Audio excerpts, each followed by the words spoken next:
ہن لباس لکم وانتم لباس لہن، تمہاری بیوی تیرا لباس ہے، اور اللہ بیویوں سے کہہ رہا ہے کہ تمہارے خامن تمہارا لباس ہے۔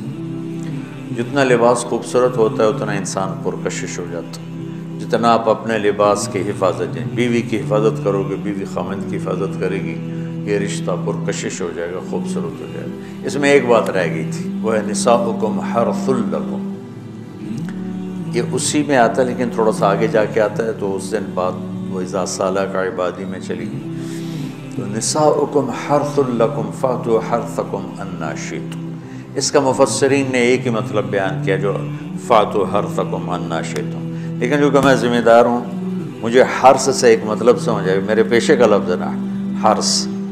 اللہ نے یہاں عورت کو تشبیہ دی ہے کھیتی سے۔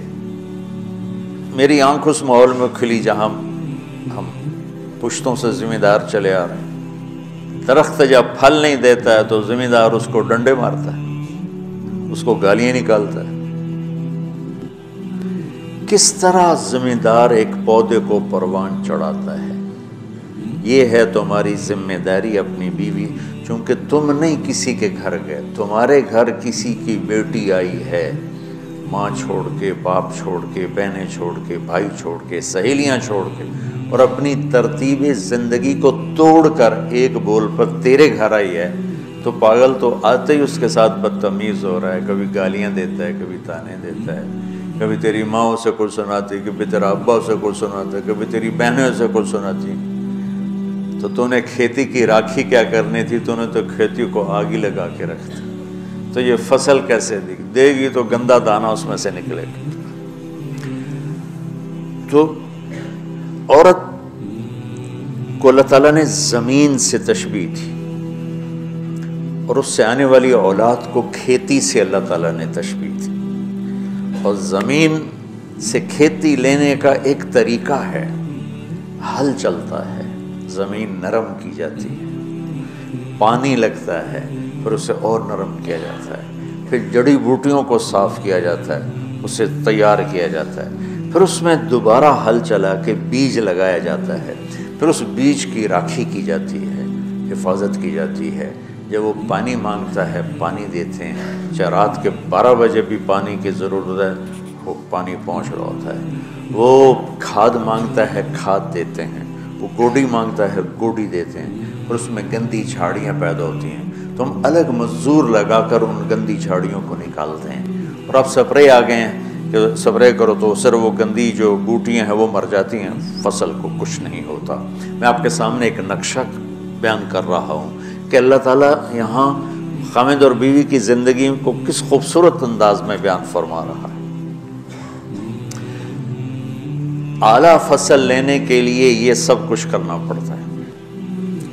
ذمہ داروں کے پاس عام طور پہ پیسہ نہیں ہوتا، تو وہ جاتے ہیں جی کھاد چاہیے تھی، وہ کہتے 500 روپے ود لواں گے، وہ کہتا جی لے لو، پہ کھاد دے دو، میری فصل مر دی۔ تو پھر اسے سپرے کرنا ہوتا ہے، تو اس کے پاس پیسے نہیں ہوتے، پھر وہ سپرے والے کے پاس جائے، یہ نہیں کہتا پیسے کو نہیں دفع کرو آپ پہ، ہوندی تو ہوئے نہیں ہوندی تو نہ ہوئے، ایسا پاگل کوئی ذمہ، چاہے 1 ایکڑ کا ہو چاہے 100 ایکڑ کا ہو۔ پھر وہ کہتا ہے جی کھاد چاہیے، یوریا، وہ کہتا وہ سپرے کی دوا چاہیے، وہ ڈبے دے پیچھے 200 روپے زیادہ لواں گا، اچھا جی لے لے جی چلے کپا آ جاندی میں دے دیواں گا۔ وہ ادھار پہ مہنگا سامان اٹھاتا ہے اور اس کی ضرورت کو پورا کرتا ہے۔ وہ گندم کو یہ نہیں کہتا، کپاس کو یہی نہیں کہتا میرے کو پیسے کوئی نہیں، میں نہ تینوں پانی لا سکنا، نہ کھاد دے سکنا، نہ سپرے کر سکنا، تو پھر مکھیاں ہی مارے گا، روٹی تو کوئی نہیں لبنی۔ عورت کی زمین میں محبت کا حل چلاؤ، اپنے رات کے آنسوؤں سے اس کو پانی لگاؤ، اپنے اخلاق کے ذریعے سے اس میں بیج ڈالو، پھر اس کو عزت دے کر، احترام دے کر اس فصل کی آبیاری کرو، اس کو اوپر چڑھاؤ۔ اس میں جو گندی جھاڑیاں ہو گئی، کبھی یہ ادھر سے گندا آئے گا، کبھی ادھر سے گندگی آئے گی، کبھی ساس کی طرف سے، کبھی سسر کی طرف سے، کبھی بہنوں کی طرف سے، کبھی لڑکی کے ماں باپ کی طرف۔ بعض لڑکی کے ماں باپ ایسے بے وقوف ہوتے ہیں کہ اپنی بیٹیوں کا گھر اجاڑ دیتے ہیں، شادی کرنے کے بعد بھی بیٹی کو اپنے حکم پر چلانے کی کوشش کرتے ہیں تو خاوند کہاں برداشت کرتا ہے؟ شادی کے بعد بیوی پر ماں کا حق نہیں ہے، باپ کا حق نہیں ہونے کا مطلب ہے کہ پہلے اب خاوند کا حق ہے، پھر ماں باپ کا حق ہے۔ ماں کچھ کہے، خاوند کچھ کہے تو اسے خاوند کی اطاعت کرنی ہے، ماں کی نہیں، ماں کی نہیں۔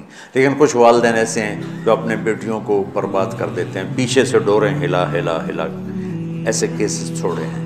زیادہ جو مسئلہ ہے وہ سسرالی مسئلہ ہے، تو اس میں وہ جو گندی جھاڑیاں پیدا ہوتی ہیں نا، ان کو وہ سلیقے سے نکالتا رہے، نکالتا رہے، نکالتا رہے، نکالتا رہے، اور اس کی حفاظت کرتا رہے۔ یہ جو آموں کا باغ لگتا ہے نا، تو چھوٹا ہوتا ہے، جب سردیاں آتی ہیں تو اس کو ہم کور کر دیتے ہیں سارے، پہلے اس کے اوپر چونے کا سپرے کرتے ہیں، چونے کا، کہ اس کے پتوں کے اوپر ایک تہ جم جائے، اور اس کے تنے پر بھی چونا لگاتے ہیں تاکہ ٹھنڈک اندر نہ جائے، پھر اس کو یوں کور کر دیتے ہیں کہ اندر سردی نہ جائے۔ اتنی حفاظت ایک چھوٹے سے پودے کی جاتی ہے، تب جا کر وہ پروان چڑھتا ہے۔ اور سب سے بڑا پودا انسان ہے، اور سب سے قیمتی دھرتی ماں ہے، اور سب سے قیمتی رشتہ خاوند اور بیوی ہے۔ اور آج کے خاوند بیوی کو ماں کی گالیاں نکال رہے، بہنوں کی گالیاں نکال رہے، جیسے وہ خرید کے کسی لونڈی کو خرید کے لیں۔ کسی کی بیٹی ہے تو کھیتی، تم لوگ دورے والے اب جا رہے ہو، تمہاری شادیاں ہو گئی، تو اللہ کے واسطے بچوں بدتمیز نہ بننا اپنی بیویوں کے ساتھ، یاد رکھنا میری باتوں کو۔ وہ جو گیت تم نے سنا نہیں میری عمر بھر کا ریاض تھا، میرے درد کی تھی وہ داستاں جسے تم ہنسی میں اڑا گئے۔ کہیں ایسا نہ کر دینا میری باتوں کو۔ اگر اپنی زندگی کو خوبصورت دیکھنا چاہتے ہو، عالی شان دیکھنا چاہتے ہو، اپنے اخلاق اچھے کر لو۔ چونکہ بیوی کی بات ہو رہی، ورنہ ہر رشتے میں اسی کی ضرورت۔ ماں کا رشتہ ہے، محبت دینی پڑے گی، باپ کا رشتہ ہے، محبت دینی پڑے گی، بہنوں کا رشتہ ہے، بھائیوں کا رشتہ ہے، اولاد کا رشتہ ہے۔ اگر اولاد پر ہی ڈنڈے برساؤ گے تو تم سے متنفر ہو جائیں گے۔ میرے نبی نے کبھی یوں اپنے نواسوں کو ٹچ بھی نہیں کیا تھا، ایسے بھی نہیں کیا تھا، روزانہ جا کے ان کو ملتے، سینے سے لگاتے، اپنی نسبتوں کو منتقل کیا حسنین کی طرح، واعظ نصیحت نہیں کی۔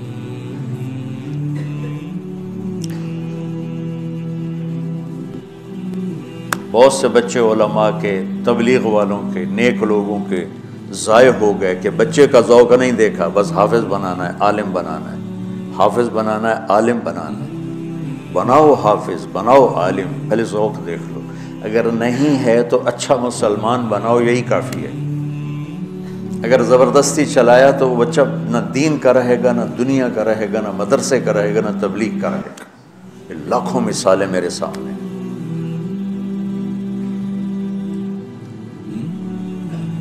تو اولاد پر بھی جبر کرو گے تو باغی ہو جائیں گے۔ ایک ہمارے ساتھی نے اپنے بیٹے کو حافظ بنایا، وہی تبلیغی زور، بچے کو تمنا نہیں ہے، انہیں بنایا۔ جو اس نے سر نکل آیا اس کا اور اس کی شادی ہونے لگی تو اس کے والد نے کارڈ چھپوایا، حافظ فلاں فلاں، انہیں سارے کارڈ جلا دی، جلانے کا مطلب ہے پھینکوا دیا، کہ نئے سرے سے کارڈ چھپواؤ اور حافظ کا نام کٹاؤ، حافظ کا نام کٹا کے میرے کارڈ چھپاؤ۔ یہی فیصل آباد کا واقعہ ہے۔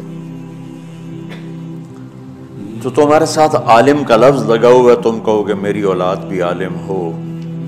6 مہینے کی اولاد، اس کے سر پہ بڑی ساری ٹوپی ہوئے، جی چاہے تو اس سے داڑھی بھی کاٹ لو ہوتی تو اتنے بچوں کے سر پہ ٹوپیاں چڑھائی ہوتی ہیں۔ ان کی فطرت کی زندگی، ان کو کھیلنے دو، انہیں ٹائم دو، انہیں دیکھو یہ کدھر موڑ رہے ہیں، جس طرف ان کا دھارا جا رہا ہے۔ صرف عالم بننے والا ہی مسلمان ہوتا ہے، صرف حافظ بننے والا ہی مسلمان ہے، اور کوئی مسلمان ہے ہی نہیں۔ اللہ نے ہمیں جو دعا سکھائی ہے، رب ہب لی من الصالح،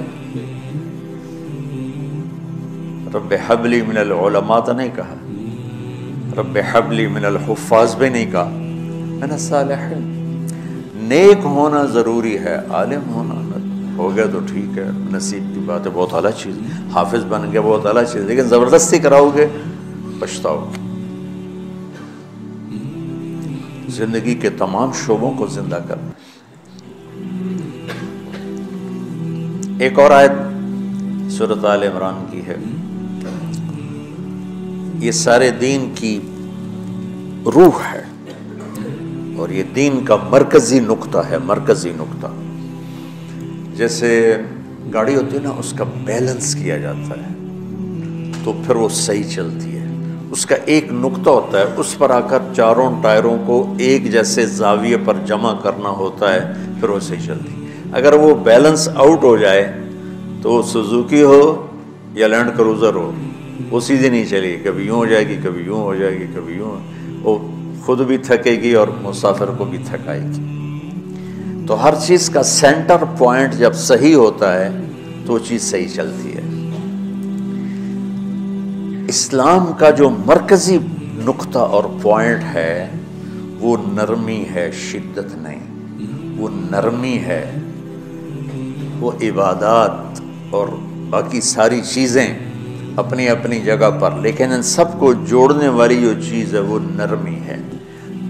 یہ میں نے کہاں سے لیا؟ میں ایک دفعہ جا رہا تھا پاناما، تو سورہ کہف کو دیکھ کے پڑھ رہا تھا، ویسے مجھے یاد ہے میں دیکھ کے پڑھ رہا تھا، تو جب میں وَلْيَتَلَطَّفْ پر پہنچا تو حاشیے میں لکھا تھا نصف القرآن، تو میں ایسی تھوڑی دیر سوچ میں پڑا کہ یہ اللہ تو قادر ہے، یہاں کوئی لفظ لا سکتے تھے اللہ تعالیٰ، یہ کیوں لائے وَلْيَتَلَطَّفْ، حد سے زیادہ نرمی کا معاملہ کرنا۔ وہ جو روٹی لینے میں گیا ترکی میں، ترسوس ایک جگہ ہے جہاں اردن والے بھی دعویٰ کرتے ہیں کہ یہاں تھے اصحاب کہف، میں نے وہ بھی دیکھا ہے، اور ترکی والے بھی کہتے ہیں میں نے وہ بھی دیکھا ہے۔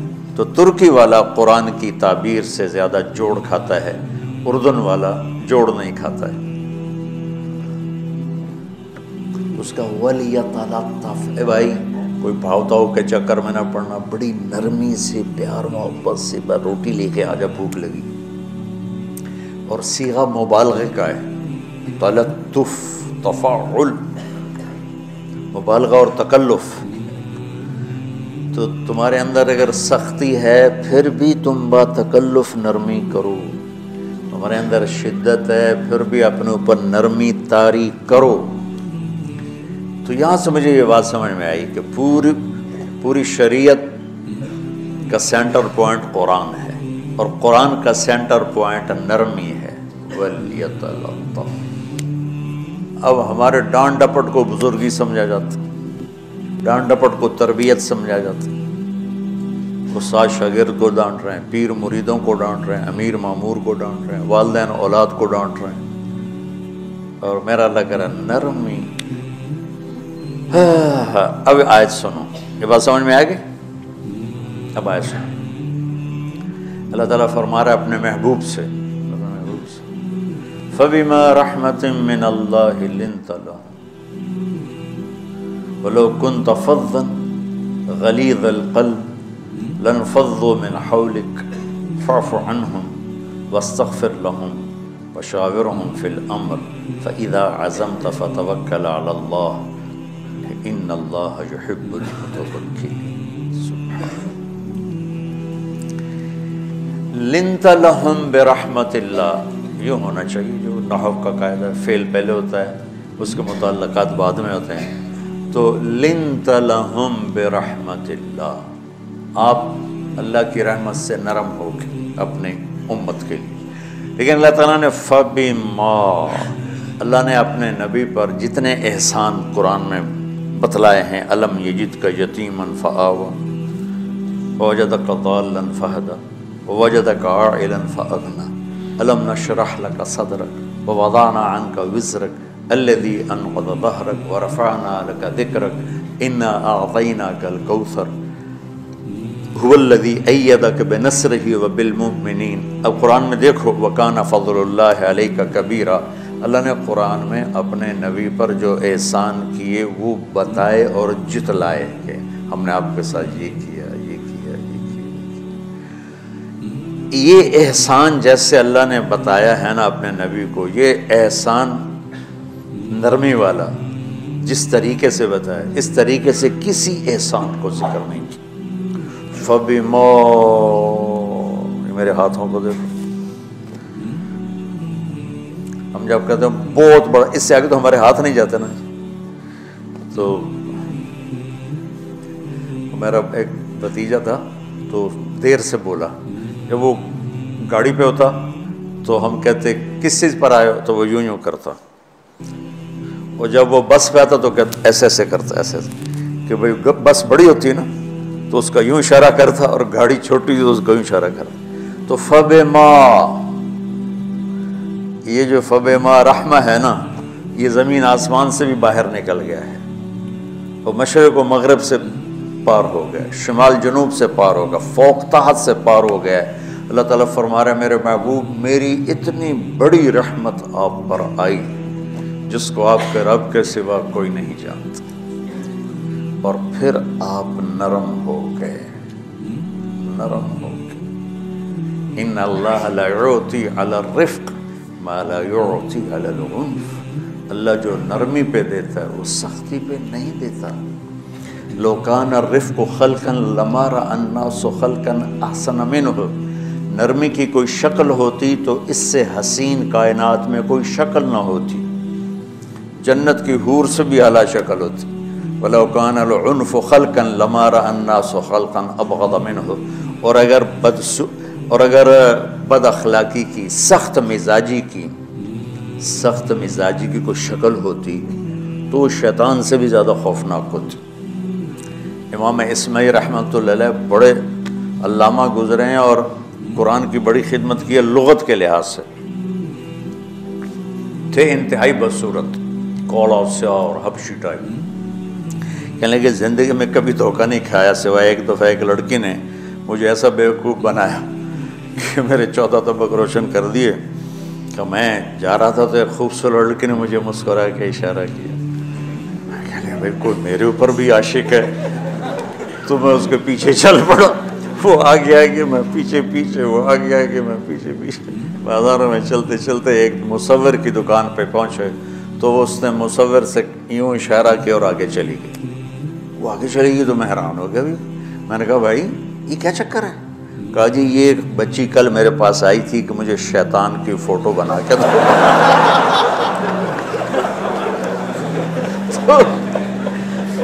تو میں نے اس سے کہا بیٹی میں نے تو شیطان دیکھا نہیں، تو مجھے دکھا تو میں اس کا فوٹو بناؤں، تو آج تمہیں لے کر کہہ رہی تھی یہ ہوتا ہے، ایسا ہوتا ہے۔ تو اگر سختی کی کوئی شکل ہوتی نا تو شیطان سے بھی بدصورت ہوتی۔ تو ہماری زندگیوں میں جو آئی ہیں نا رکاوٹیں، اس کا کوئی بڑا سبب نہیں ہے، یہ اسباب ہیں چھوٹے چھوٹے مل کے بڑے ہو، زبان کی شدت، بول کی شدت، نظر کی شدت، طعنے تشنیع، مار پٹائی، اس نے ہمارے رشتوں کو تار تار کر دیا۔ اور میں قربان جو میرا اللہ تعالیٰ کہہ رہا ہے لو کنت فظا غلیظ القلب، اگر آپ کی زبان میں شدت ہوتی، آپ کے مزاج میں شدت ہوتی، لانفضوا من حولک، انفضوا کا مطلب بتایا تھا نا کل پرسوں، بھگدڑ مچ جانا، پیچھے مڑ کے نہ دیکھنا۔ معلم محمد مصطفیٰ جیسے ہوں صلی اللہ علیہ وسلم، اور طلبہ اصحاب رسول جیسے ہوں،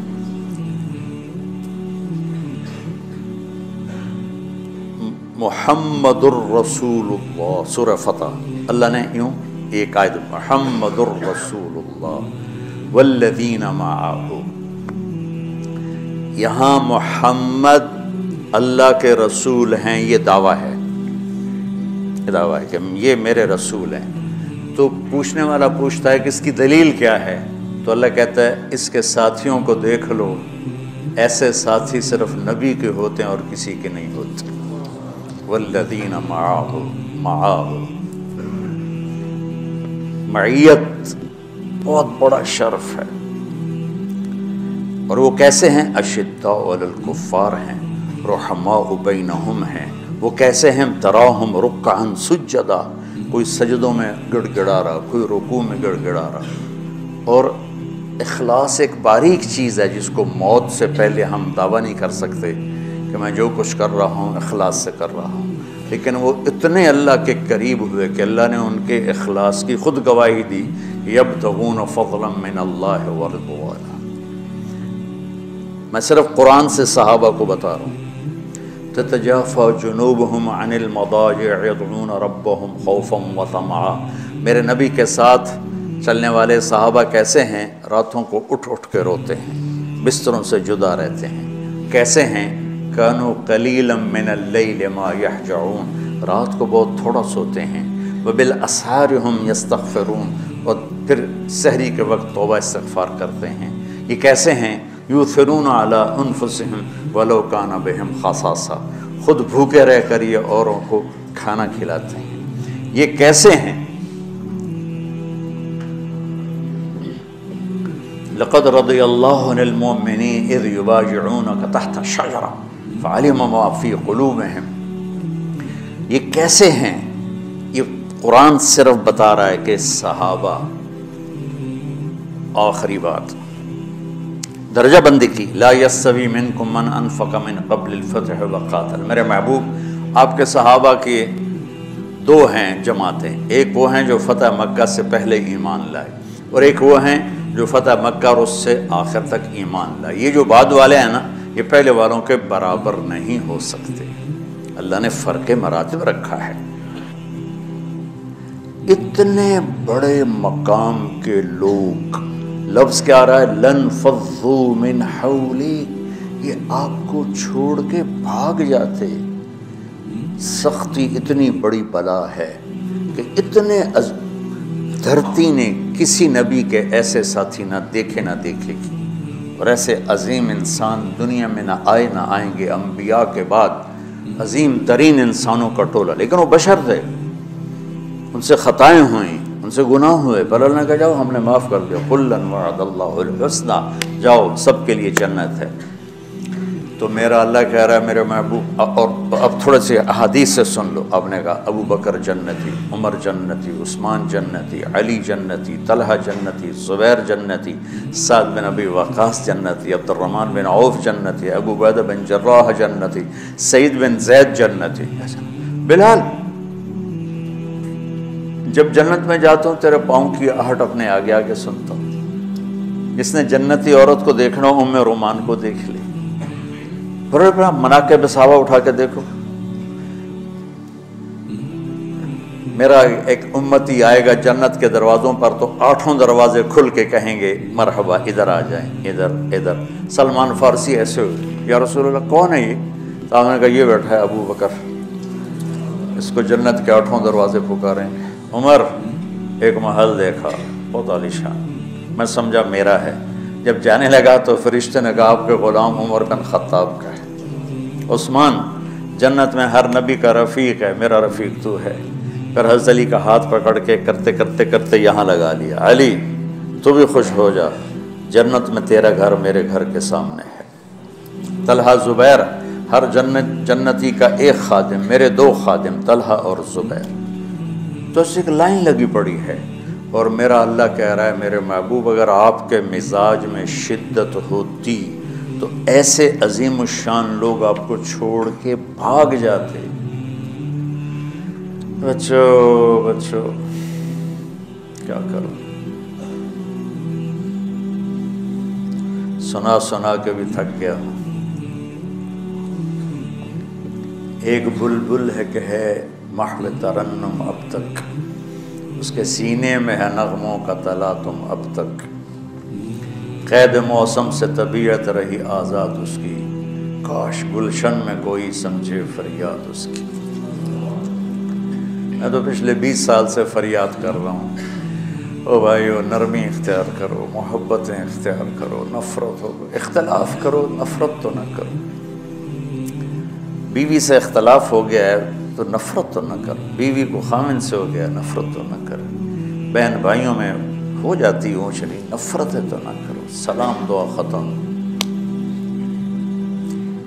تو آپ فارغ ہونے والے ہو، یہ اسباق یاد رکھو گے تو آپ ہی کو فائدہ ہوگا انشاءاللہ۔ پھر جہاں جاؤ گے گلاب کے پھول کی طرح مہکو گے۔ چمن میں بہت سے پھول ہوتے ہیں، لیکن جہاں گلاب کھلا ہوتا ہے سب کی نظر وہیں جا کر ٹکتی۔